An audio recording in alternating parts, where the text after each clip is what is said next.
आम्ही तर श्री क्षेत्र मोराले याच्या आधी आमच्या घरात भरपूर शारीरिक आणि मानसिक त्रास होता.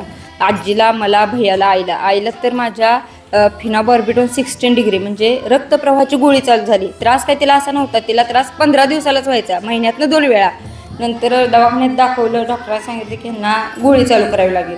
ज्या दिवशी आम्ही तर पहिल्यांदा मोराला आलो सप्टेंबर 2021ला, त्यावेळेस काकांनी माझ्या आईची पूर्ण शारीरिक व्याधी कमी केली आणि आज 1 जानेवारी 2026पर्यंत तिने एकही गोळी खाल्लेली नाही आणि तिला त्रास नाही. त्यानंतर त्रास मला पण चालू झाला, पण आणि दवाखान्यात वगैरे काही दाखवलं नाही. नंतर ह्या मार्गात आल्यामुळे माझा पण तो त्रास कमी झाला. त्याच्यानंतर दुसरा अनुभव असा की गुरुमाऊली काकांच्या दादांच्या आशीर्वादानं आमचं लग्न ठरलं आणि लग्न ठरल्यावर काही कारणामुळे पत्रिका बघायला लागल्या आणि पत्रिका बघितल्यावर 1-2 नाही 5 ते 7 भटजी बघितलं असते. पण सगळ्यांनी सांगितलं की ह्या दोघांचं काही लग्न करू नका, म्हणजे माझ्या आईला पण सांगितलं, ह्यांच्या आईला पण सांगितलं आणि ह्या दोघांचं लग्न केलं तर ह्यांना मूल होणार नाही म्हणून सांगितलं.